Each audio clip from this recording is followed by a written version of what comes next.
Hombres que se adelantaron a su propio tiempo, lo decía Carlos Barroso en la introducción. Ya sabéis, somos Milenio 3. Además, Katia Rocha, Carmen Porter, este que os habla Iker Jiménez, y a los mandos de la nave del misterio, nuestros compañeros y lugartenientes José Antonio Hernández y Paco Quiroga.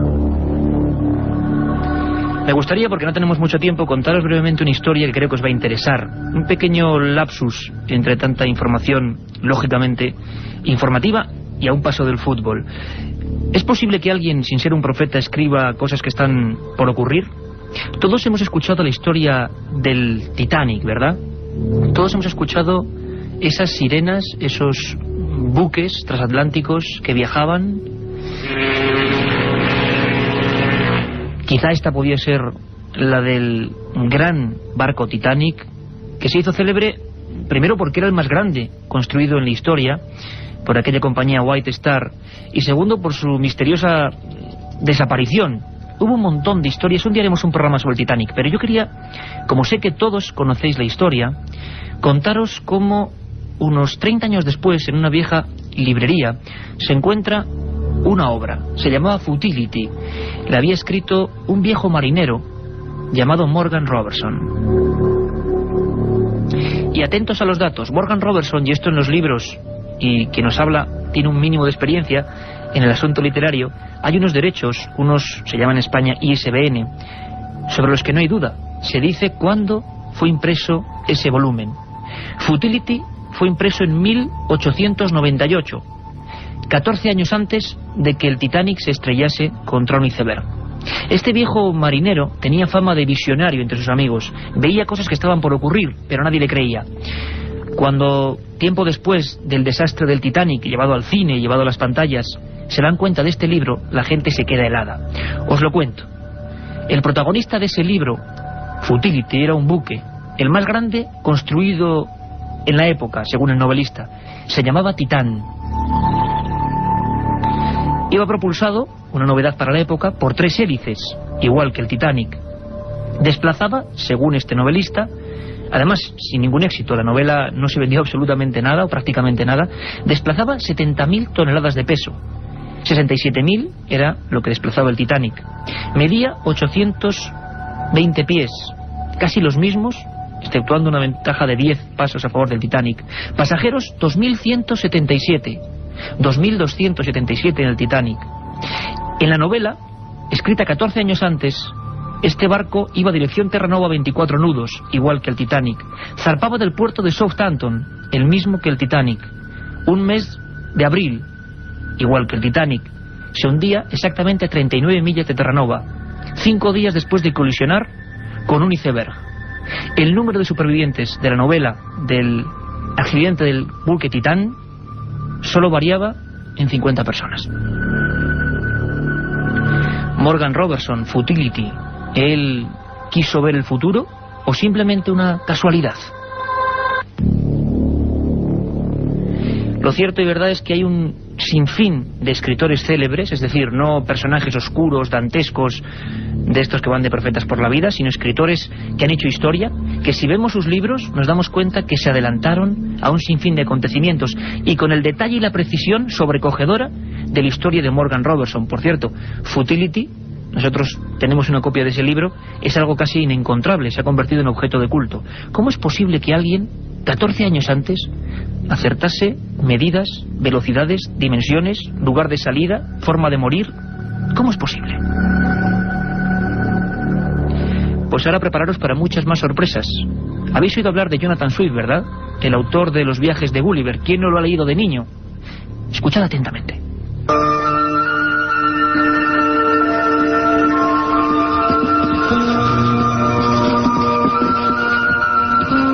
Jonathan Swift, aunque de origen inglés, nació en Dublín en 1667. A los 30 años conoció a Esther Johnson, una niña de 8 años fruto de los amores ilegítimos de un noble. A ella le dedicó Diario para Estela, una serie de cartas escritas en lengua desconocida. En 1690 decidió hacerse sacerdote. 17 años después redactó Predicciones para 1708, uno de sus primeros éxitos. La publicación, entre 1721 y 1725, de la misteriosa obra Los viajes de Gulliver, le aseguró la gloria literaria.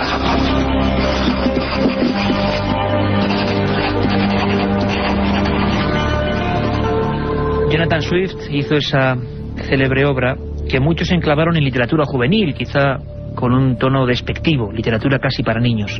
Todo lo contrario, se decía que Jonathan Swift, y os prometo un día un programa sobre escritores y su vida oculta, era un auténtico iniciado, la alquimia, el ocultismo, y dicen que ese libro está lleno de claves concretas, incluso del número romano. El número romano dicen que es intercambiar un código que solo sabe el autor, el orden de letras, palabras aparentemente absurdas, que leyéndolas de cierta manera, sabiendo el código, dicen otra cosa completamente distinta. Parece ser que en los viajes de Gulliver, ese hombre que viajaba al país de los gigantes y al país de los liliputienses prácticamente, había muchas de estas claves y muchos datos que solo un siglo después empezaron a analizarse. Hay una historia que a nosotros nos ha llamado mucho la atención hojeando ese libro. En uno de sus párrafos, en uno de los viajes, que os voy a leer textualmente, Jonathan Swift escribe lo siguiente. Gulliver dice: se ven en el cielo dos estrellas menores, o satélites, que giran alrededor de Marte. Tienen nombre de Miedo, y su interior dista del planeta central, de Marte, 3 veces su diámetro, y el segundo satélite 5 veces. Jonathan Swift, ya con gran imaginación, decía que allí vivían seres ciclópeos en su fantasía literaria y que se llegaba a ese mundo, el novelista decía así, a través de montañas gigantes repletas de lunas. Bien, 1726, 156 años exactamente después, un célebre astrónomo, Asaph Hall, descubría con un potente telescopio, no con su imaginación, las 2 lunas de Marte. 2 estrellas, 2 lunas en Marte. Fueron bautizadas como Phobos y Deimos, que significa espanto y terror. Jonathan Swift hablaba de 2 lunas en Marte con nombres de miedo, de terror, de espanto. Las distancias, es lo más asombroso, eran exactas. Una está a 3 diámetros de Marte y la otra a 5. Hasta 156 años después del libro de Gulliver, nunca habían sido vistas por el ojo humano.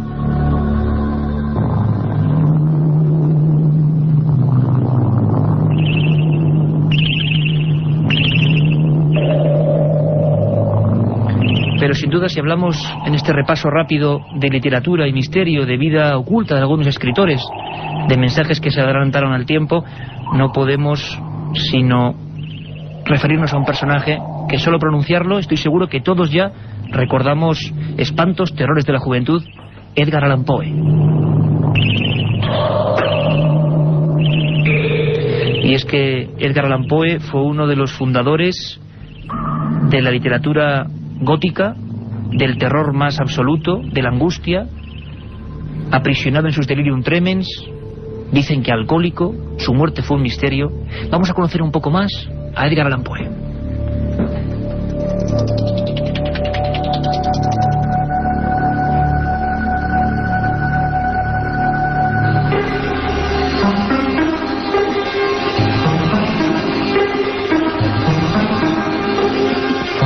Edgar Allan Poe, nacido en Boston en 1809, es una de las figuras más misteriosas de la literatura universal.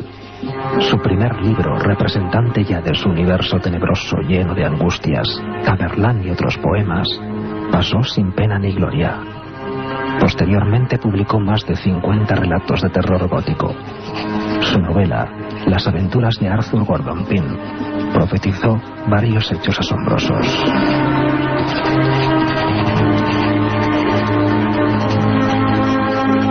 Si quieres viajar a lo desconocido, no dejes de leer El Archivo del Misterio de Iker Jiménez, los libros del tercer milenio. Colección El Archivo del Misterio de Iker Jiménez, publicado por Editorial Edad. Próximos títulos ya a la venta: La Sábana Santa de Carmen Porter, Casas Encantadas de Francisco Contreras, El secreto de la Gran Pirámide de Manuel Delgado y Vampiros de Miguel Gómez Aracil. Sabéis de todas formas, en estos cambios de horario, que tenemos nuestro programa de 3 a 4 de la madrugada, hoy domingo, con un sinfín de contenidos, y siempre esa vía de contacto con Milenio 3 con número @cadenaser.com, Milenio 3 con número @cadenaser.com, y luego de madrugada daremos resolución o procuraremos informaros de algunas de vuestras preguntas. Carmen, un sinfín de cosas, ¿no? Buenas tardes, Iker. Esta madrugada nos iremos hasta Tudela, Allí hablaremos con una compañera de la cadena SER, Ana Laura de Diego, que nos contará el descubrimiento de un misterioso manuscrito que ha sido hallado en la Ribera de Navarra y en el que se relatan fenómenos sobrenaturales. Y como siempre, Iker, nuestras secciones habituales, los viajes de Carlos Barroso, las leyendas urbanas de Katia Rocha, abriremos la biblioteca del misterio y, como no, el informativo con las noticias sobre lo desconocido. Un buen menú para esta madrugada.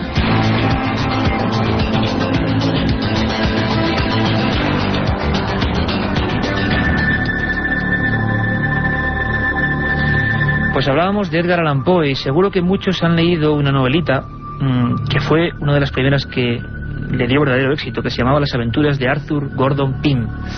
Y como siempre en estos sucesos de escritores que aparentemente se adelantaron al tiempo, ocurre que solo después de su muerte, o cuando ocurren hechos que son parecidos a la novela, nos damos cuenta de la misteriosa exactitud. ¿Casualidades? Probablemente. Los expertos dicen, o las llaman serendipias, casualidades casi imposibles, ¿no? Como una casualidad al cubo. En ese capítulo de Arthur Gordon Pym se cuenta una historia dramática, como era en sí Allan Poe. Hay una barcaza que, muy cerca de las costas africanas, naufraga, y quedan en un bote 4 marinos. Al final se dan cuenta de que van a morir y practican el canibalismo. Atacan y devoran al más débil en el escalafón, en el rango. Era un grumete que fue devorado por sus compañeros para que estos sobreviviesen. Se llamaba, atentos al dato, Richard Parker.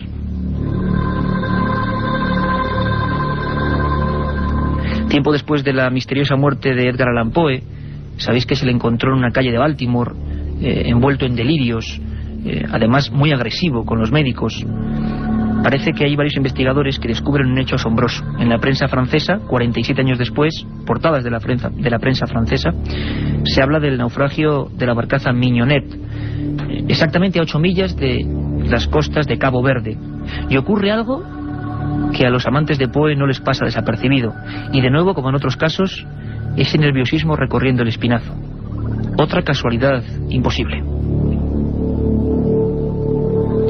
Y es que en esa barcaza Mignonette parece ser que sobreviven 4 personas en un principio, idéntico a lo que escribió Allan Poe.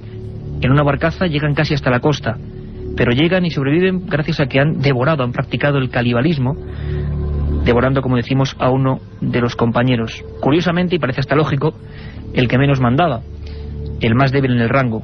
Era un grumete bastante rollizo, y según publica la prensa francesa, se llamaba Richard Parker. Esa historia dio también un halo de misticismo, de absoluta gloria en lo oculto a Allan Poe.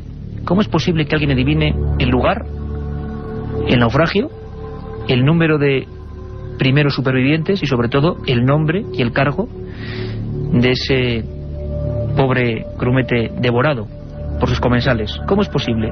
De nuevo la gente dijo, bueno, casualidad. Lo cierto y verdad es que Allan Poe, según el certificado médico, murió de congestión cerebral. Se dice que en el hospital de Maryland, casi moribundo, envuelto en alcohol, viendo visiones extrañas que él también describía y que tanto terror le causaban, se levantó en un momento de lucidez, eso dice el informe médico, y dijo una frase que pasó a la historia extraña del mundo oculto de los escritores. Dijo que Dios se apiade de mi pobre alma. Pero si alguien ha pasado a la historia con todos los oropeles de adelantarse a algunas cosas muy concretas, incluso ingenios, incluso maquinarios, ese es un francés universal. Se llama Julio Verne.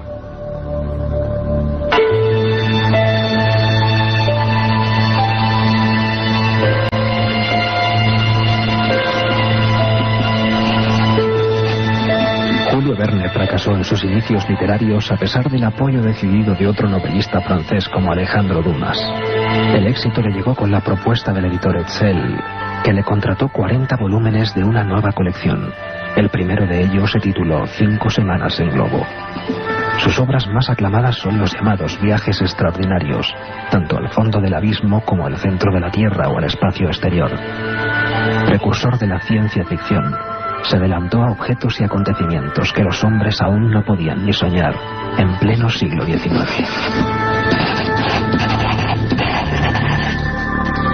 Julio Verne, un día también, os lo prometo, haremos un programa solo sobre su figura, pero ahora me gustaría incluirlo en este grupo de anticipadores, porque no solo se adelantó con detalles concretísimos al submarino, al helicóptero, a las bombas de fragmentación, a los rascacielos, al cine sonoro, sino que en uno de sus libros, que dicen que es la clave de su anticipación, todos creo que lo hemos leído, o al menos lo hemos ojeado, de la Tierra a la Luna, parece que ya los datos son sencillamente increíbles.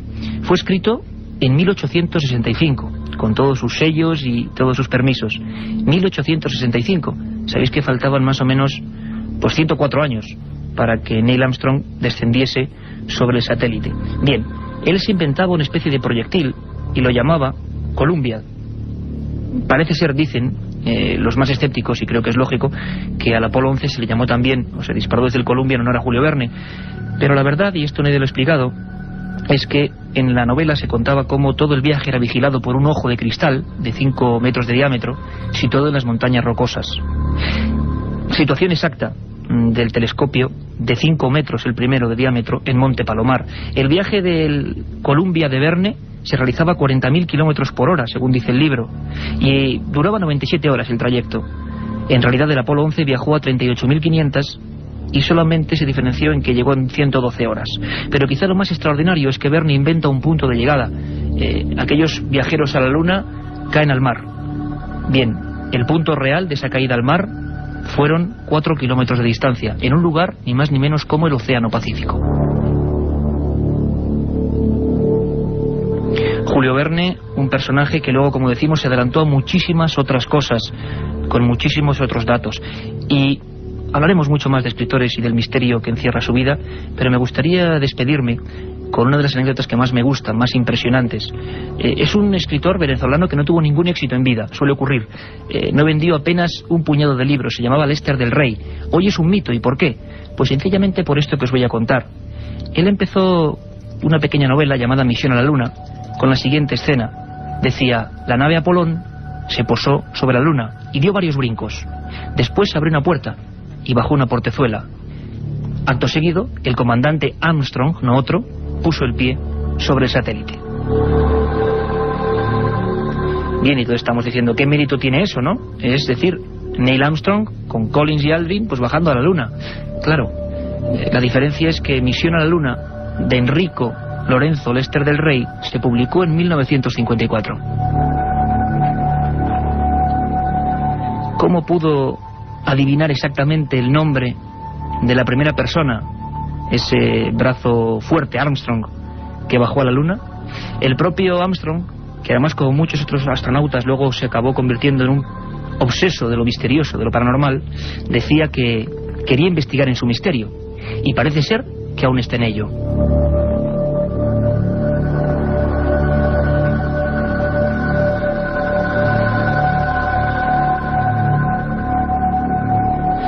Hablaremos de mucho más. Esto ha sido simplemente un preámbulo para que ahora los compañeros de Carrusel os lleven a todos por las sendas del fútbol. Hay una cosa importante. Esta voz que vamos a escuchar es la de Arthur Clarke. Todos le conocéis, ¿verdad? Autor de 2001, Odisea en el espacio. Y dice que el futuro es ahora. Él se inventó en una novela, 25 años antes, una órbita de satélites de comunicaciones. Se hizo realidad 25 años después y se llamó Órbita Clarke en su honor. Un ejemplo de hasta dónde llegan las casualidades imposibles. Justo encima del caladero de Carrandi, una cuña, una fosa abisal que nos lleva a 4.000 metros de profundidad hasta un lugar inhóspito, un lugar sin luz, sin sonidos y habitado por seres con un aspecto horripilante, con un aspecto de pesadilla, muchos de ellos todavía no catalogados por la ciencia. Uno de ellos, el animal estrella, el mayor... Un individuo, un animal, un ser, una leyenda real que muchos creían propio de imaginaciones calenturientas, como la de Julio Verne en aquella novela 20.000 leguas de viaje submarino. Pero de un tiempo a esta parte, precisamente aquí en Carrandi, los pescadores, las personas que utilizaban palangre o que arrastraban redes de bajura, han encontrado hasta 15 cadáveres de este tipo de seres. Cadáveres que podían llegar a medir 15, 16 metros, pero nunca se ha visto uno de ellos vivo. Nunca se le ha grabado, se le ha filmado en libertad, en su hábitat real. No se sabe ni cómo come, ni cómo se desarrolla, ni cómo se reproduce. Es un auténtico monstruo que sabemos que está aquí abajo, que existe. Y tras Love Films, una de las productoras más importantes de Europa, ha diseñado lo que llama Proyecto Kraken. Este mismo barco, desde el que ahora estoy hablando, desde el que el equipo de Milenio 3 está hablando, mecido por el oleaje, ahora mismo tremendamente fuerte, el barco investigador, pintado en verde, un tanto herrumbroso por tantas misiones ya realizadas en estos mares.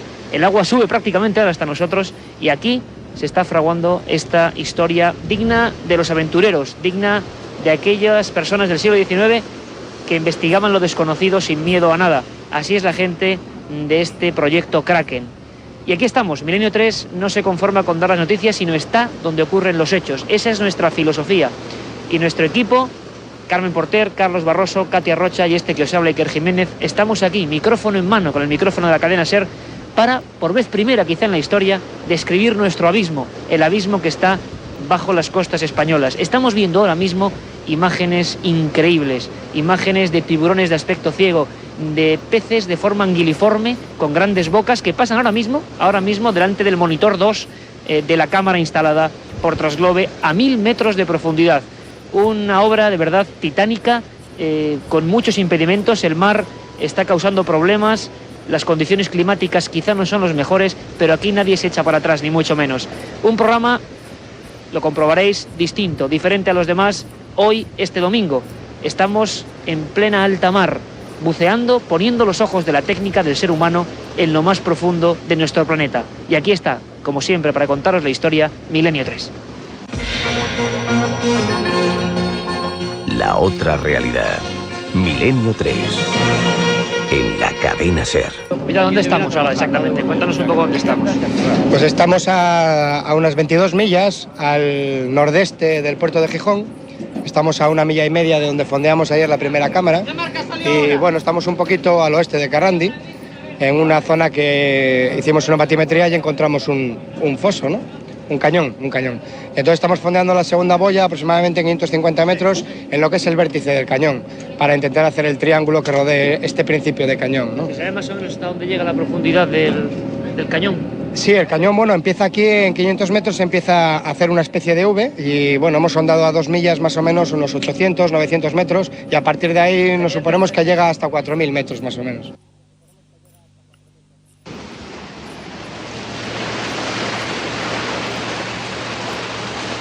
Y nos encontramos ya en esta especie de puente de mando junto a los monitores, y a un lado tenemos el agua prácticamente entrando por el casco.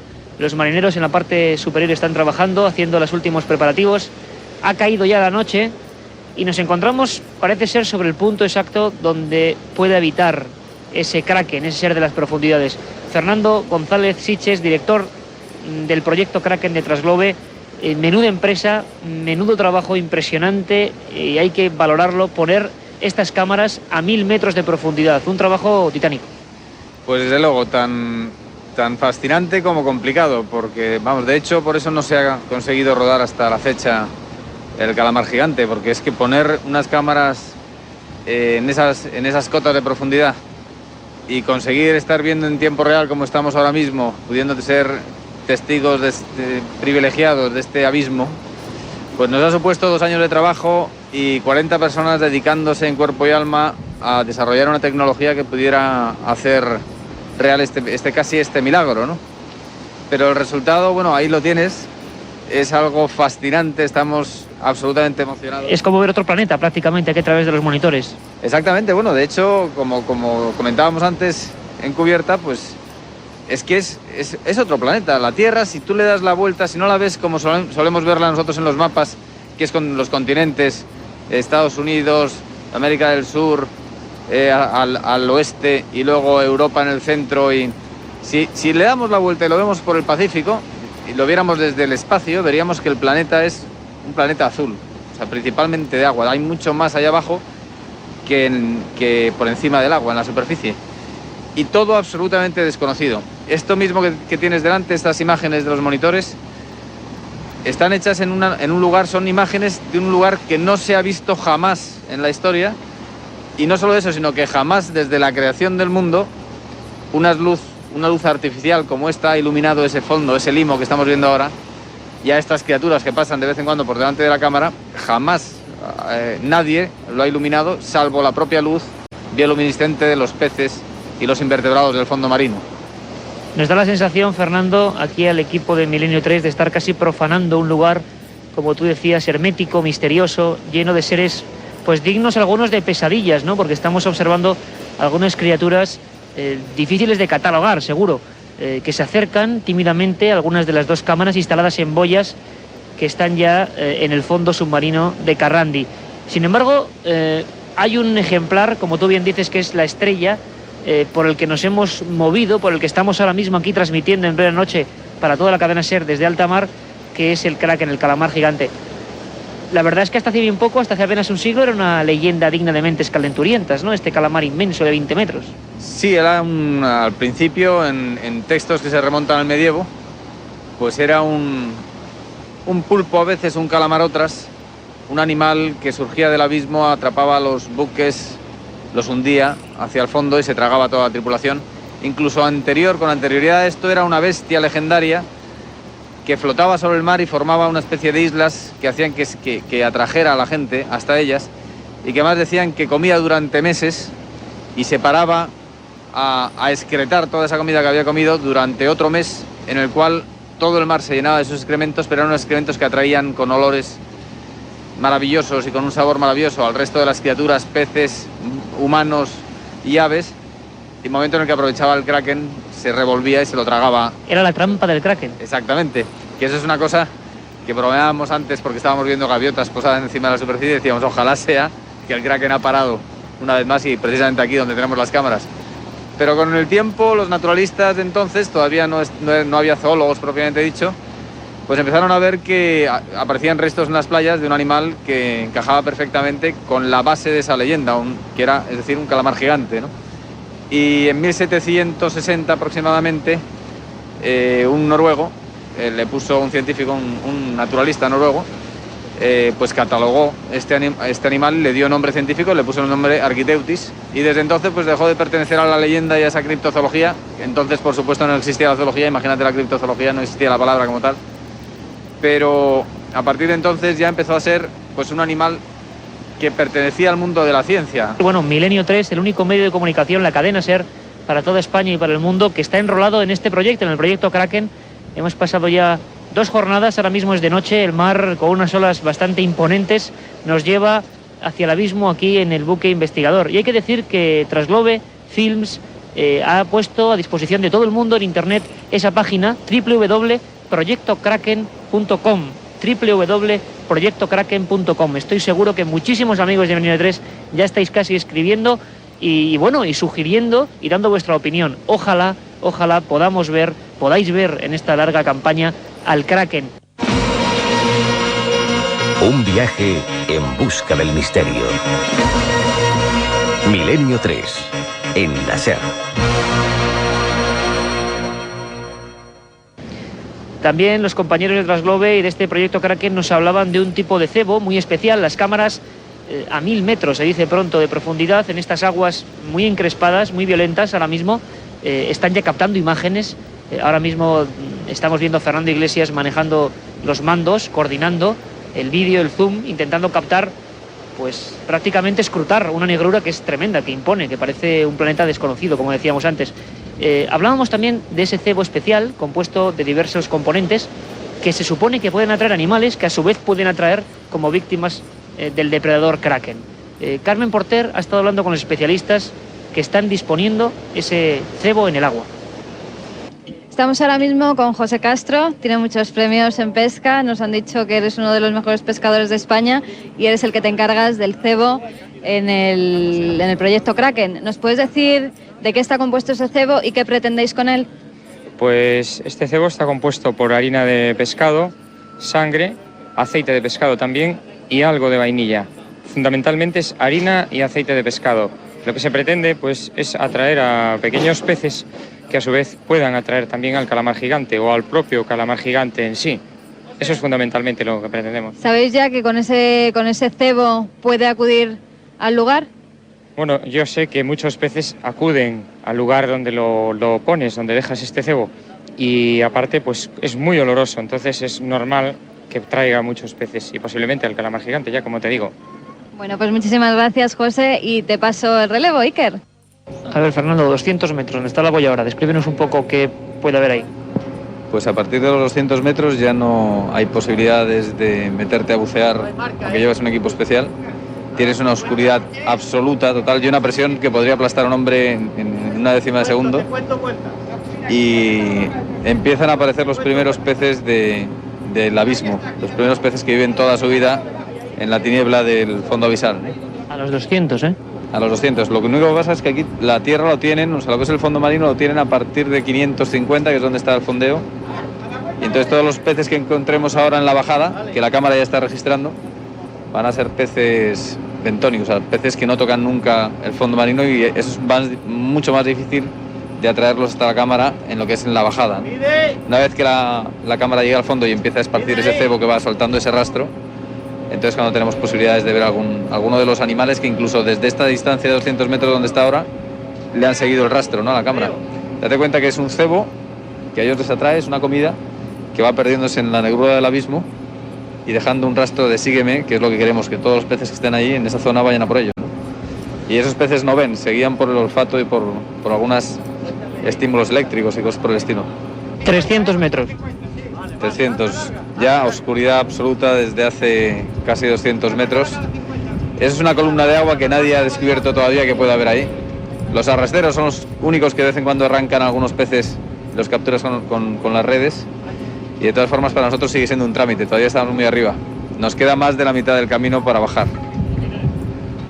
Bueno, ya a punto de estar en el fondo, Fernando, aquí entre 450 y 600, ¿qué puede haber?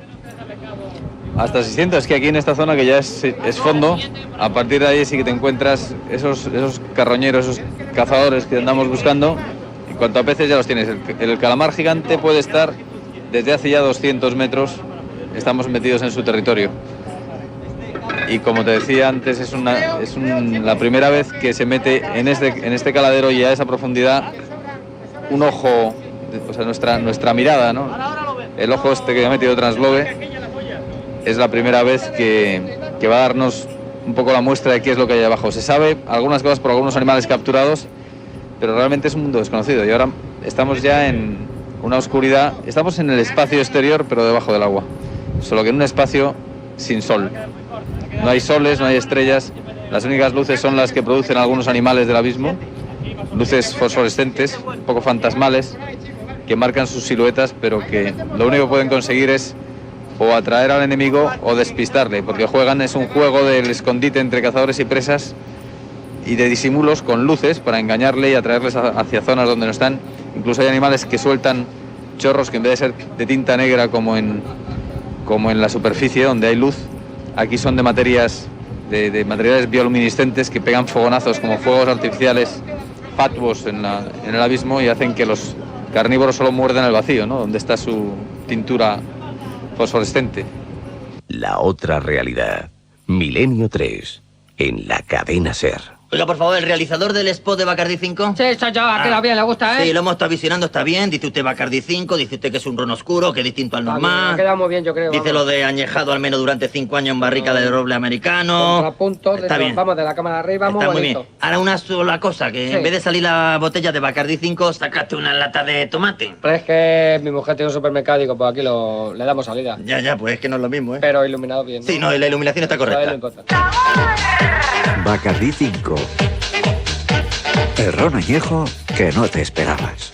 Una circunferencia de 1 metro. Me llegó a cegar los ojos y quedé casi inconsciente. Sobre el fenómeno ovni no existe término medio, o crees o no crees. En ambos casos el libro Encuentros de Iker Jiménez resulta apasionante. Encuentros, la obra más completa sobre ovnis en España, desvela más de 300 casos y casi 400 fotografías. Y además incluye un CD con 80 minutos de reveladores testimonios. Encuentros de Iker Jiménez, publicado por editorial EDAF. Un viaje en busca del misterio. Milenio 3. En la SER.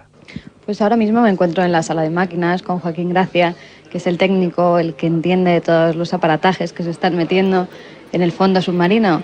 Buenas noches, Joaquín. Hola, buenas noches. ¿Qué tipo de aparatos utilizáis para intentar grabar el calamar gigante? Bueno, utilizamos unos sistemas desarrollados por nosotros, en realidad son unas cámaras de alta sensibilidad que van dentro de unos cilindros preparados para aguantar altas presiones y las sumergimos a 800 metros y pico, de 800, 500 y 600 metros de profundidad.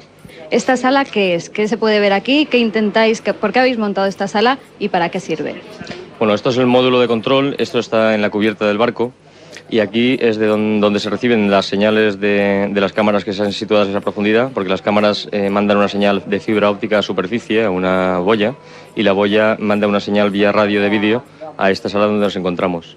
Y al mismo tiempo también podemos actuar independientemente de las 3 cámaras que tenemos, con 16 controles cada una de ellas. O sea, podemos ajustar foco, zoom, iluminación, activar cebos electrónicos de baja frecuencia vía radio desde este módulo. ¿Habéis captado ya alguna imagen de algún pez extraño o pez del abismo que se pueda distinguir perfectamente, como estamos viendo imágenes aquí que habéis grabado anteriormente? Sí. Estas cámaras tienen una sensibilidad de 0,0025 lux y una claridad de imagen impresionante. Entonces hemos visto ya muchos peces anguila, una especie de anguilas albinas, algunos tiburones, son tiburones de gran profundidad, y otros organismos tipo cangrejo y pequeñitos que se unen cerca de la salida del CEU. Pues muchísimas gracias. Desde aquí ya paso el control a Iker. Habría que decir que mucha gente nos pregunta, Fernando, si se sabe. Es una pregunta que prácticamente nos pasa el resto del equipo, Carmen Porter, Katia Rocha, Carlos Barroso. Comentan muchos oyentes, me dicen, que es voraz, es un animal. ¿Hay indicios de que sea agresivo? Bueno, todas las teorías sobre el comportamiento del calamar gigante son eso, teorías. No se sabe absolutamente nada porque no se ha visto jamás vivo. Pero extrapolando la conducta de otros calamares conocidos, otras especies más comunes, pues sí, efectivamente a nosotros, el grupo de científicos que hemos contratado como asesores, entre los cuales está Ángel Guerra y Ángel González, nos decían que con bastante probabilidad es un animal agresivo y por lo tanto no convendría meterse en un submarino tripulado. De hecho, por eso nosotros llevamos, además de estas cámaras, un submarino de control remoto, porque decían que probablemente sea agresivo. Yo no sé la voracidad que tendrá.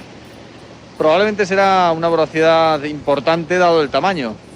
Y además teniendo una tasa de crecimiento como la suya, que es la mayor del reino animal, pues me imagino que necesitará estar comiendo casi de forma permanente, casi como el de la leyenda que comía durante meses. Y el misterio, Fernando, es que es un animal que nunca se ha visto vivo. Pensemos un poco en esa paradoja, tan inmenso, tan increíble, pero que nunca hemos podido verlo y, por supuesto, filmarlo. Ojalá esta sea la primera vez. Hablábamos de otros especialistas, como Ángel Guerra y las personas que están en este buque investigador con nosotros, más de 20 personas en pleno mar, en la zona abisal de Carrandi, y nos comentaban incluso algunos de ellos, incluso a punto de meterse como buzos dentro del agua para hacer unas peligrosas maniobras bajando la cámara, el tipo de tiburones que hay por estas mismas aguas. Muy curioso. Luis, coméntanos qué vas a hacer.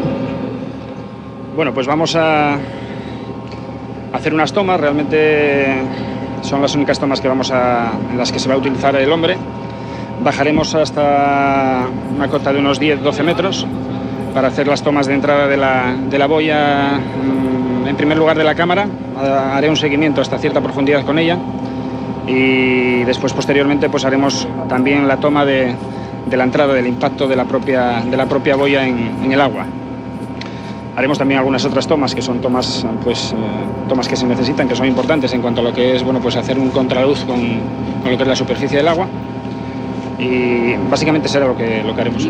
¿Y a qué temperatura está el agua? ¿Muy fría? ¿Esta latitud? Sobre unos 17 grados. Es una buena temperatura, aunque este año, por ejemplo, el Cantábrico lo tenemos más frío, 1,5 grados más frío que otros años.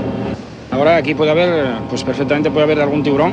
No entraría ningún problema porque como se está cebando con pescado y se está cebando con sangre, etcétera, pues es fácil que nos encontremos con algún marrajo y alguna tintorera fácilmente. Tenemos previsto incluso, si tenemos que hacer inmersiones a más profundidad, pues incluso tenemos una jaula aquí para poder bajar en caso de que que fuese necesario hacer alguna toma o que incluso podría haber la casualidad de que tuviésemos incluso que filmar el calamar. Ojalá que fuese así, que tuviésemos que utilizarlo, ¿no? Pero más que nada la jaula, sería conveniente utilizarla para cuando se está grabando con el ROV, porque se va a hacer que se va a meter bastante pescado, bastante carnada, y entonces pues ahí sí que se pueden atraer a grupos importantes, ¿eh? No hay que olvidar que estamos en un área que es el área de la caída de la plataforma continental y que aquí pues incluso en el Cantábrico tenemos tiburón blanco, pero bueno, que no, eso la gente no lo sabe, ¿no? Sí, la gente lo desconoce, ¿no? Nosotros tenemos citas En Cepesma pues tenemos citas de los últimos 12 años, en los cuales hay 2 citas de tiburón blanco capturados y que bueno, que está considerada un área típica de él. Lo que pasa que bueno, está muy fuera de la plataforma. Y tantas especies de tiburones. El tiburón más grande que tenemos es el tiburón peregrino. El tiburón peregrino aquí es muy habitual, sobre todo en estos meses de septiembre. Aflora muy cerca de la costa precisamente por la configuración especial que le da la masa planctónica, que en algunas zonas las corrientes la acercan bastante a la costa y puede medir perfectamente 12 metros. No es peligroso, en primer lugar porque no es carnívoro, se alimenta de masa planctónica, y después bueno, pues tenemos el marrajo, que ese es peligroso. Es peligroso, yo te puedo contar anécdotas pues incluso de pescadores que lo están capturando, que después de que le visceran completamente, que le sacan estómago, etcétera, pues si no tienen cuidado o protección en los pies, pues pueden quedarse sin un pie perfectamente. Después digo de viscerarlo completamente en cubierta, ¿no? Acabamos de observar todo el proceso de la bajada de la cámara. Fernando, parece que de un tiempo a esta parte, en esta misma zona de Carrandi, se han encontrado varias especies, pero especies que no son precisamente el Architeuthis, el gran calamar gigante, sino uno bastante más chato, con garfios en los tentáculos, de aspecto quizá un poco más agresivo. Taningia danae es su nombre. Exactamente, el Taningia. Esa es la segunda gran estrella de nuestra película, nuestro segundo gran reto y gran objetivo. Es un calamar que es bastante más pequeño, tiene un peso aproximado de 150 kilos de máxima, pero es quizá incluso más atractivo para la ciencia que el propio Architeuthis. El Architeuthis, en cuanto a su estructura, a su fisiología, es muy parecido a un calamar convencional, el que todos conocemos, que todos hemos comido, y este Taningia es el raro de la familia. Es un calamar muy plano, muy chato, con unas grandes mazas, unos tentáculos acabados en órganos bioluminiscentes, con los cuales se comunica posiblemente o probablemente. Y tiene también, como bien decías, en vez de tener ventosas, tiene garfios.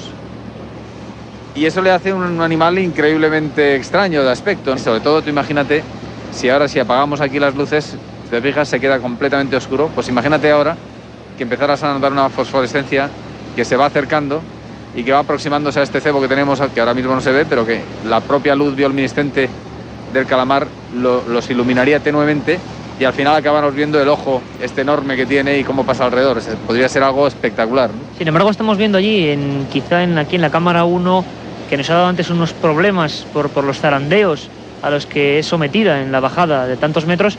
Me parece una especie de mancha, allí también, siempre de un color como negruzco, parduzco. Eso podría ser algún tipo de pez, bueno, habría que catalogarlo, pez pelícano, alguna historia de este tipo. ¿Qué puede ser aquello, Fernando? No se ve muy bien, pero ¿qué puede ser? Pues a mí me da un poco de miedo decirte qué pueda ser, porque es que me doy cuenta que me sobrepasa. O sea, me ha pasado en algunas ocasiones estando en la selva, me ha pasado en algunas ocasiones a mucha menor escala en el arrecife buceando, pero joder, aquí es que esa estructura, ese pez, o sea, nada de lo que veo en este pez es común a los patrones que yo tengo. Entonces no me atrevo a decirte, ojalá fuera un pez pelícano, pero hasta que no se acerque además más, se ve en movimiento. Es que me gustaría que la gente pudiera ver a través de nuestras palabras. Ahora se ha ido esta cámara, se ha ido a negro. ¿Qué ha pasado? Lo mismo en la penumbra, o sea, los focos que tenemos aquí, el dimmer, yo subo y bajo la intensidad de la luz para que los peces estos peces que viven en perpetua oscuridad no se asusten mucho, y siempre estás jugando al límite de poder verlos. Pero claro, eso te hace ver en esta penumbra movimientos que son como bien serpentiformes, que nos pegan, nos llevan asustando desde hace 3 días, y cuando enciendes más la luz, algunos se han quedado, como el caso del tiburón, pero otros muchos, y casi todos, lo que hacen es salir. Hemos tenido 2 ocasiones, 2 peces diferentes de forma anguiliforme también, que gracias a Dios han huido hacia la cámara y nos ha dado tiempo a cogerlos, pero muchos, como este que has visto pasar, pues lo que hacen es alejarse. Hay que darles tiempo. Esto lleva 3 días cebándose y van a tener total de 15 días. Al final va a ser una parte de su ecosistema. Fernando, ¿podría haber peligro de que una de estas cámaras, en los días que ya vosotros continuéis la campaña en Proyecto Kraken, corriera algún peligro por causa de algún animal? Quizá un kraken pues de gran tamaño podría soltar la cámara o podría agredirla. Desde luego que sí, hay posibilidades, un kraken o un vertebrado. A mí me preocupa más un vertebrado por la fuerza que puedan tener. Un tiburón de gran tamaño, y en el abismo se sabe que hay tiburones muy grandes. Ya no te hablo del megamouth, que es famoso, porque eso sería ya un milagro que apareciera, pero son realmente monstruos enormes, y tenemos colgando bolsas de pescado. Entonces no me extrañaría nada, o el mismo cilindro del cebo, pues que en un momento determinado, más que la cámara corre poco peligro, pero lo que sí que corre peligro es la estructura que sujeta al cebo, que llegue uno y lo enganche y se lo lleve, ¿no? Entonces tendríamos que volver a subir y volver a cebar, lo cual es un proceso que nos puede llevar un día por cada boya, ¿no? Un lugar completamente desconocido, aquí en la oscuridad, en las costas asturianas, tan cerca de la península, como decía Fernando González, auténticos monstruos que vagan por aquí abajo. Vamos a intentar aprender más de ellos. Una pregunta importante, Fernando, ¿qué supondría, pongámonos en el aspecto más positivo, a pesar de que el trabajo, lo repito de nuevo, es titánico, cada proceso son horas y horas, porque todo requiere de una técnica al milímetro? Fernando, ¿qué supondría que tras Globe Films, esta expedición española, captase por vez primera el Kraken? ¿Qué supondría? Bueno, pues para nosotros lo primero que supondría es ver cumplido un sueño de infancia casi. Supondría hacer historia. Supondría para la ciencia un paso de gigante en el estudio del Architeuthis. Y para los amantes de la criptozoología, como somos tú y yo, pues supondría además las posibilidades de abrir nuevos retos, porque te adelanto que si de verdad conseguimos aquí un calamar gigante, tras Globe Films va a poner todo el empeño en emprender una nueva campaña con la seriedad de esta, buscando otro de los grandes animales de la criptozoología, como es este Yeti, Bigfoot, Sasquatch, o como quieras llamarlo, este posible antecesor del hombre que pueda llegar, que puede estar todavía vivo en alguno de los rincones de la Tierra, ¿no? Esto todavía es muy aventurado, pero desde luego si conseguimos estas imágenes del Kraken, muchas cosas van a cambiar. Yo creo que solamente por el hecho de la seriedad con la que se van a tomar algunas cosas que hasta ahora no se tomaban en serio en este país, que tenías que irte a Estados Unidos para tomártelo, pues sería un paso de gigante, ¿no? Avanzaríamos enormemente y animaríamos a mucha gente a darse cuenta de que quedan muchos misterios y muchas aventuras y muchos animales míticos por descubrir, muchos de ellos en este mismo abismo donde ahora mismo están nuestras cámaras. Unos ojos que nos observan, seres huidizos, otros que se aproximan, parece que con curiosidad. Lo que no sabemos, y estaremos en conexión permanente con Trasglobe, con Proyecto Kraken, es qué puede pasar en estos 15 días donde los cebos van a ir, pues bueno, dejando sus sendas, su anzuelo para estos animales. Ojalá haya muchísima suerte. Ha sido un placer poder estar aquí de testigos, Milenio 3, enrolados, como decíamos antes, en este gran proyecto de aventura. Y os lo vamos a decir muy sinceramente, porque en este caso somos casi oyentes y aprendices de este tipo de aventuras. Qué orgullo, qué alegría que aún en este tecnificado siglo XXI, todo medido, como decíamos, al milímetro, haya gente con ese espíritu aventurero auténtico que parecía ya perdido, capaces de jugarse el todo por algo que no sabemos si va a aparecer o no. Pero desde luego esta experiencia humana, esta experiencia zoológica, esta experiencia de misterio va a merecer mucho la pena, y estoy seguro, Fernando, consigamos ver el Kraken o no, que esto ya es historia, y eso es importante. Pues muchísimas gracias. A mí lo que me alegra es que tener un amigo como tú aquí, siendo testigo y disfrutando igual que yo de esta gran aventura. La otra realidad. Fenómenos extraños. Misterios sin resolver. Milenio 3. En la SER. Din don din. Último aviso para el pasajero Gervasio Pons. Llevamos 20 minutos esperándole en el avión, joder, ya le vale, ¿no? Din don din. Aguante un poquito, que me acabo de pedir un Bacardi 5, hombre. Din don din. Oiga, Gervasio, que ya está bien, ¿no? Din don din. Voy. ¿Qué Bacardi 5, hombre? Que está añejado en barrica de roble americano, no voy a tirar la cosa. Din don din. Gervasio, nos vamos. Una lagrimita me queda. Ah, se siente. Din don din. ¡Me que trefe! Bacardi 5. El ron añejo que no te esperabas. Aparte de gozosos, dolorosos, gloriosos, los misterios de la Iglesia son sorprendentes e inexplicables. La periodista Carmen Porter te ayuda a desvelarlos en Misterios de la Iglesia, una obra que saca a la luz los episodios más impactantes del fenómeno religioso. Exorcismos, apariciones, cuerpos incorruptos, estigmas. Misterios de la Iglesia, de Carmen Porter, publicado por Editorial Edaf. Un viaje en busca del misterio. Milenio 3. En la SER. Me encuentro ahora mismo en el puente de mando, espero que el sonido incluso os llegue mucho mejor. Recordaros que dentro de unas horas, dentro de 4 horas exactamente, un programa especial sobre todo lo que estamos viviendo aquí en el caladero de Carrandi. Carmen Porter, tenemos una comunicación, está con un micrófono de la cadena SER y está llegando a un pequeño caladero donde un barco pesquero acaba de descubrir algo impresionante. Acaba de pescarse un calamar gigante ahora mismo. Carmen Porter, ¿me escuchas? Iker, ¿estás ahí? Te recibimos perfectamente, Carmen. Pues mira, Iker, acabamos de llegar con la lancha hasta el pesquero que ha recogido en sus redes un calamar gigante. Nos han dicho que puede tener entre 5 o 6 metros. Ahora mismo estamos subiendo hacia el pesquero y ya lo tenemos aquí delante. Iker, es un ejemplar bastante grande y vamos a ver lo que nos dicen ahora los estudiosos. Te paso la comunicación y hasta dentro de unos momentos. Nos dirigimos ahora mismo hacia el lugar, salimos del puente de mando con los expertos del CEPESMA. Vamos a ver qué dice la gente y vemos ya un remolino en el barco pesquero. Parece ser que sí, que hay una simple vista, lo estamos viendo, que hay un Architeutis que se acaba de descubrir. Nos dirigimos hacia allí. La otra realidad. Fenómenos extraños. Misterios sin resolver. Milenio 3. En la SER. Acaba de surgir en Carrandi, el lugar donde la expedición Proyecto Kraken está allí en estos momentos. Y bueno, menuda sorpresa que en ese mismo lugar haya surgido este monstruo, ahora en una caja azul, recién sacada de la lonja de Gijón. Los especialistas están cogiendo ahora mismo los tentáculos con un sinfín de ventosas, unos tentáculos gruesos, muy gruesos realmente, como dentados, y el cuerpo es cilíndrico y muy grande. Se calculan más de 5 metros el cuerpo de este Architeutis. Teníamos indicios de que pudiera ser un animal que no era un Architeutis, pero sí que es un Architeutis. Es el último calamar gigante recogido en España hoy mismo, y la cadena SER Milenio 3 está presente en este último hallazgo criptozoológico. Realmente interesante para toda la audiencia vivir aquí. Todavía se oyen los maquinarios de la lonja de Gijón, y aquí tenemos esta especie todavía tan misteriosa que ha emergido pues hace escasas horas. Ha sido capturada por un pesquero que continúa descargando el pescado y que estaba en la fosa de Carrandi. Uno de 6 metros, de 8 metros ahí es un poco más, no sé, hasta que no estén dando los tentáculos, pero puede venir sobre 5 metros. La lonja... ¿Cuánto calculas? ¿Decías? Yo creo que sobre unos 5 metros.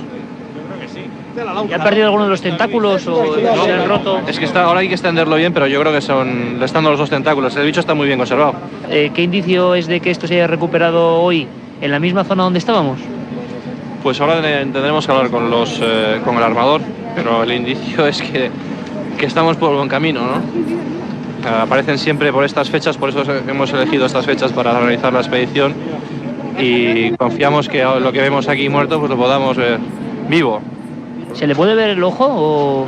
Sí, pero hay que extender bien. Hay que extenderlo bien todo, ¿no? Hay que extenderlo. Porque bueno, podríamos no contar... me gusta tocarlo ahora, claro, porque es mejor tenerlo bien extendido. Pues se puede igual romper o algo, ¿no? No, romper no, pero hay que extenderlo bien. Está capturado en... Pues de vuelta, el Pozo Lavacabos. ¿En el lugar donde estabais? El lugar donde estamos grabando. ¿Y qué indicios os da eso? ¿Qué indicios da eso? Ahora mismo hay... Eso vuelve de nuevo a reiterar la importancia de la zona y realmente que allí, justo debajo donde estábamos con el barco, los tenemos. Vamos a intentar hablar con el patrón. Una preguntilla nada más. ¿Dónde ha capturado el calamar, el Architeutis? Ahí fuera, ahí, sobre 300 y pico de brazos. ¿En el mismo sitio donde la gente está buscando? ¿No es el...? No, más o menos. Nosotros estamos en el pozo. Sí. Bueno, más o menos, nosotros pasamos del pozo y por ahí digo yo, más o menos. ¿Y cuando salió hacia arriba estaba vivo el calamar? ¿No movía ya nada? No. Eso viene en el saco y ya viene. Viene muy deteriorado por el arrastre y por todo lo que entra en la red de No sabes a qué hora lo coges ni... ¿Lo han podido ustedes tenerlo extendido en el barco más o menos cuánto mediría o no? Yo lo metí en la caja. Curioso, ¿no? ¿Ha cogido usted más en sus años de...? ¿Ha podido coger más calamares de este tipo? Calamar no, pota. Otros más grandes que tiene en Luarca. Los que tienen en Luarca, pero algunos de 5 y 6 metros y 7, ¿no? 80 kilos tendría. Bueno, no, es otra especie. Otra especie distinta. Corta, pero más robusta. Pues le dejamos aquí trabajando. Muchas gracias. Pues aquí continuamos en el barco investigador, poniendo recta final a este programa especial de Milenio 3. Quiero avisaros a toda la audiencia que esta misma noche, una hora mucho más extensa, con muchos más documentos de este programa, creo distinto a todo lo que hemos hecho. Y no podíamos poner el colofón sin poner la mirada en Egipto, en el país de los faraones, pues a unos 4.000 kilómetros de aquí, del abismo donde estamos. Y allí está el único reportero español que está en ese lugar, se llama Francisco Contreras y por supuesto es corresponsal de Milenio 3. Francisco, ¿qué está ocurriendo en Egipto ahora mismo, compañero? Buenas noches, Iker. Buenas noches a toda la audiencia de Milenio 3, Cadena SER, desde la entrada a la Gran Pirámide de Keops en la meseta de Giza, en el Cairo, cuando faltan 24 horas para que se pueda producir uno de los grandes descubrimientos arqueológicos del siglo XXI, la apertura de la cámara secreta de la Gran Pirámide, la puerta de Gatenbrick. Habría que decir, Francisco, para quien no esté atento, es una de las noticias arqueológicas del siglo, sin duda alguna. Hace 10 años, un pequeño robot llamado Upuaut abría una de las cámaras ocultas, un pasadizo oculto, que acababa en una puerta que nunca se ha podido saber qué había detrás de ella porque, bueno, las investigaciones se pararon en seco. 10 años después, el gobierno egipcio retoma los hechos, nadie sabe qué puede haber ahí atrás. Francisco, tú estás ni más ni menos que allí, en la meseta de Giza. ¿Qué se está especulando? ¿Qué se está diciendo? ¿Qué se supone que puede haber ahí atrás? Bueno, de momento te informaría que si hay un término para denominar todo esto sería expectación e incertidumbre. De Milenio 3, la cadena SER es el único medio de comunicación acreditado para el evento español. En el Hotel Mena House se está instalando ya una sala de prensa con diferentes pantallas para transmitir en directo el evento. Hay que matizar que todo ocurrirá la madrugada del lunes al martes, del 16 al 17, en directo por el canal satélite digital National Geographic. Empezará a la 1 de la mañana y se reemitirá a las 9 de la noche. Y bueno, pues los arqueólogos Hawass, el director del Consejo Supremo de Antigüedades egipcio, y Mark Liner son los encargados de llevar el experimento. ¿Qué van a hacer? ¿Qué es lo que se va a hacer? Efectivamente, como decías, en el 93 Rudolf Gatenbrick descubría en uno de los canales de ventilación que hay en la Cámara de la Reina una pequeña losa, una pequeña puerta. Fue uno de los grandes descubrimientos del 93 y ahora, 10 años después, casi 10 años después, van a introducir otro robot que se llama Pyramid Rover, que está diseñado por los técnicos del Laboratorio de Inteligencia del Instituto Tecnológico de Massachusetts, que es una versión para más detalle de un pequeño robot que se utilizó para el rescate de posibles personas en el atentado de las Torres Gemelas, y que lleva una serie de instrumentos, entre ellos radares de máximo alcance, GPRs de máxima definición, para descubrir qué hay detrás de esa puerta. Desde luego el evento va a ser increíble. National Geographic lo da a más de 140 países, más de 23 idiomas distintos, y está estipulado que más de 115 millones de hogares vean en directo durante la madrugada del lunes al martes qué hay detrás de la puerta de Gatenbrick. Estaremos ante una nueva sala, tendremos un nuevo descubrimiento que haría reescribir la historia de la cultura faraónica. No lo sabemos, Iker, y los nervios están a flor de piel aquí. Te comprendemos, Francisco, perfectamente. Estamos hablando a 22 millas prácticamente en el mar Cantábrico, conectando Milenio 3 siempre, donde ocurre el misterio, está este programa con la meseta de Giza. Y a mí me gustaría, porque sé que vives el periodismo de una forma muy especial y sé que hemos estado varias veces en ese país de los faraones. Sí. ¿Qué fotografía me harías, Francisco, de lo que está ocurriendo esta noche ahora mismo allí, en la puerta de la llamada Pirámide de Keops, la última maravilla del mundo? Bueno, ahora mismo te diría, estoy rodeado por 3 policías montados a camello. Tengo delante mío una visión de el Cairo nocturno que es fascinante, más de 1000 mezquitas, más de 1000 minaretes iluminados con esa luz verde fosforito que caracteriza a esta ciudad. Tengo a la dama del miedo, a la dama del terror, la esfinge, contemplándonos. Las pirámides están completamente iluminadas, salen rayos láser de color blanco que rasgan el cielo, la inmensidad del cielo egipcio, y en el Mena House todo es incertidumbre. Puedo vislumbrar, ver desde aquí, justo desde la entrada a la meseta de Giza, esa entrada a la pirámide de Keops, el movimiento de taxis locos, completamente locos e histéricos, diría yo, haciendo sonar sus claxon, y en la sala de conferencias donde hay otro buen compañero nuestro, Pedro Martínez Bóveda, que me transmite en directo todo lo que está pasando. Bueno, pues es nerviosismo, expectación, incertidumbre, es puro notición de aquí a unas horas, Iker. Puro notición de aquí a unas horas. Francisco, si me permites, yo creo que el sonido nos llega gracias a nuestros técnicos realmente de una forma espectacular, y la verdad me gustaría preguntarte y ponerte en un brete, ¿qué piensas tú que puede haber detrás de esa puerta? Hoy las especulaciones son muchas. La última hipótesis que se está barajando aquí en el backstage de este gran acontecimiento es que seguramente estemos ante el descubrimiento de una nueva cámara. ¿Qué haya en esa cámara? No se sabe. Desde un sarcófago, desde un libro, desde papiros, desde una estatua. Ten en cuenta que hay una teoría que es la que está funcionando ahora mismo. Esos canales de ventilación de la Cámara de la Reina coinciden con una serie de estrellas como pueden ser Sirio, y se está especulando con su relación con la diosa Isis, que hay una escultura de la diosa Isis. Se está especulando también que se puedan encontrar grandes tesoros, el mismo cuerpo de Keops, el presunto o supuesto constructor de la Gran Pirámide. Se están especulando un montón de cosas, pero lo que sí es verdad, Iker, es que National Geographic o el canal Fox, que son los que tienen la patente de esta exclusiva televisiva, no se meterían o no se embarcarían en un proyecto así sin antes no hubiesen tenido una serie de comprobaciones de que efectivamente va a haber algo. Yo, si quieres, te doy ya una exclusiva. El robot se ha probado, el robot de Pyramid Rover, el nuevo robot que sustituye al UPU-Out 2 de Gattenbrick, se ha introducido por ese canal de 65 metros, que va a ser de 65 metros por 15 metros de ancho que tiene, y ya se tienen imágenes de lo que hay. Lo que no lo sabemos es lo que hay detrás de la puerta. Si quieres este detalle en mismísima exclusiva, ya te lo doy. Yo he podido ver imágenes de cómo avanza el Pyramid Rover a lo largo de esos 65 metros, y lo que falta es que una pequeña cámara de fibra óptica se introduzca por una de las de los huecos de las grietas que hay en esa losa de Gattenbrick para ver qué hay detrás. Es lo único que falta. Ahora, va a haber algo. En el caso más negativo de todos, aunque no se descubra nada, creo que Milenio 3 y la cadena SER va a hacer en realidad uno de los lemas de la filosofía de nuestro programa, que es: donde está la noticia está la SER, donde suceda el misterio, donde suceda lo insólito, estará Milenio 3, y para bien o para mal estaremos contando en directo para toda España y para todos nuestros oyentes. Francisco, hay una pregunta que se hace mucha gente, y la verdad es que te la volvemos a remitir, mejor que nadie ahora mismo tú para intentar contestarla. Vamos a hacer varios programas especiales sobre el tema de Egipto. Tú eres el único reportero español que estás ahí viendo con tus ojos todo lo que está pasando ahora mismo, el único medio de información, hay que destacarlo. Y me gustaría, casi en nombre de todos los oyentes de Milenio 3 y de la cadena SER, Francisco, la gran incógnita es por qué esto se descubre en el 93 y durante 10 años no se hace nada, o incluso se impide el permiso al investigador alemán Gantenbrink, que es quien lo descubrió, a seguir investigando. ¿Qué clase de misterio, de desinformación hay ahí? La gente se lo pregunta. Bueno, vamos a hacer una pequeña cronología en tanto lo que son los canales de ventilación por donde se va a meter ese pequeño robot y los descubrimientos.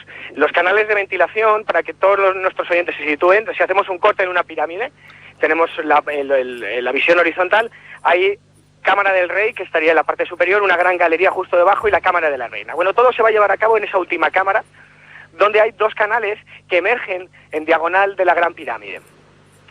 Esos canales se llaman canales de ventilación porque Dixon en 1800, en el siglo XIX, los descubrió de forma fortuita y no se sabía muy bien para qué servían. La relación de estos canales de ventilación, mal llamados o etiquetados como canales de ventilación, tiene una estrecha relación con la simbología del faraón y el paso hacia el otro lado, ¿no?, al mundo de los muertos. La cultura egipcia creía que el espíritu del gran faraón atravesaba esos canales para salir a la tierra del más allá, donde recibían pues toda la mitología, todos los dioses egipcios.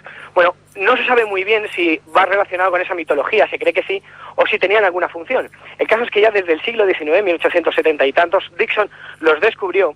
Petrie, el gran arqueólogo, estuvo investigando sobre la función que tenía y empezó a intentar indagar hacia dónde conducían esos canales, y se quedó sin ningún tipo de solución.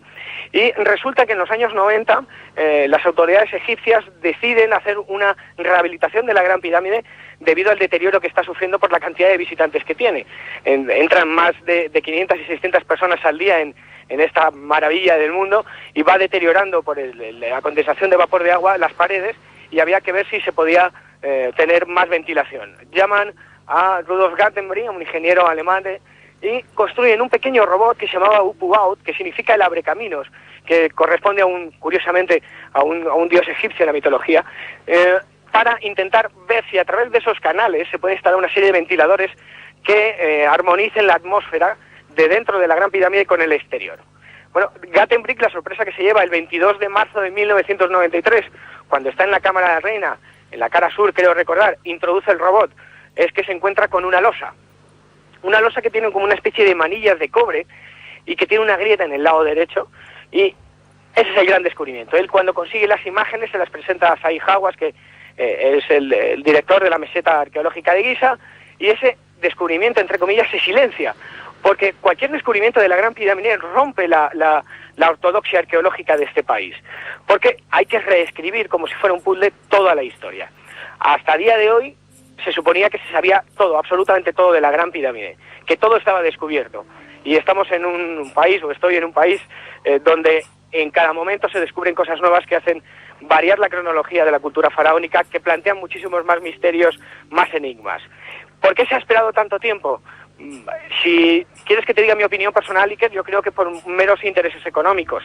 A día de hoy hay una gran polémica porque, desgraciadamente, tanto Zahi Hawass como Mark Lehner, que son los arqueólogos o los dirigentes de National Geographic, los responsables de National Geographic para este evento, querían sepultar el nombre de Gatenbrick porque no correspondía o no seguía las líneas ortodoxas que ellos tienen, ¿no? Y bueno, parece ser que todo ello no va a ser un problema, que Gatenbrick y su puerta y su descubrimiento va a seguir estando ahí, que se le va a dar la importancia que merece, pero bueno, como te decía, a modo personal yo creo que ha habido muchísimos intereses económicos para que todo esto salga a la luz, como pasan muchísimas cosas en Egipto. Pasan muchísimas cosas en Egipto. De todas maneras, sí me gustaría darte otra información que parece que se está obviando y que va a ocurrir también durante la noche del lunes al martes. A pocos kilómetros de aquí, justo detrás de la meseta de Giza, que tú bien conoces también, Iker, está lo que se denomina el cementerio de los trabajadores de la Gran Pirámide. Bueno, pues justo cuando Pyramid Rover, ese pequeño robot, acabe de ver lo que hay en la puerta, detrás de la puerta de Gatenbrick, iremos todos al cementerio de los trabajadores, donde se encontró un sarcófago con más de 4.500 años de antigüedad, y se va a abrir por primera vez para ver qué es lo que hay ahí. Impresionante, es decir, que todo promete ser una noche especial, una noche para vivir el misterio en su más pura esencia, y por supuesto, Iker, Milenio 3, la cadena SER, está ahí. Francisco, realmente te envidiamos desde aquí, desde el abismo, donde hemos visto, y te contaremos a la audiencia, ni más ni menos, un montón de cosas increíbles. Estamos en comunicación entre la criptozoología y el misterio auténtico de la arqueología desconocida de Egipto. De todas formas, estoy seguro que muchísimos oyentes te están envidiando por estar en ese momento en el punto de la noticia, como debe ser, Francisco, y la verdad es que te felicitamos por ese estupendísimo trabajo, y además avisamos a cualquier programa de la cadena SER para que estemos en permanente contacto. De todas formas, antes de despedirme, compañero, me gustaría decirte, sigue impresionando tanto estar a la sombra de la Gran Pirámide, ¿verdad? ¡Buah! Son 140 metros con más de 2 millones de rocas, de bloques de piedra caliza. Algunas de ellas sí que pesan 40 toneladas de peso, y a uno se le rompen los esquemas, ¿no? Para saber cómo emergió esto, cómo se construyó, y uno sigue sintiéndose muy pequeñito a su lado, muy pequeñito a su lado. El aroma que tienes, la atmósfera que se vive alrededor de Kefren, de Keops, de Miquerinos, y pasear por el Cairo, por el Khan Khalili, por sus callejuelas, por la mezquita de Saladino, sigue siendo increíble, maestro. Donde está el misterio está la SER, como hemos dicho varias veces, y en este momento donde ocurre y donde va a ocurrir aparentemente algo histórico, está este detective de lo insólito, nuestro amigo Francisco Contreras Gil. Francisco, un abrazo muy fuerte, un abrazo al compañero Pedro Martínez Poveda, y gracias por esta información. Estaremos en permanente contacto con el micrófono donde está pasando el misterio. Un abrazo muy fuerte, compañero. Otro para vosotros.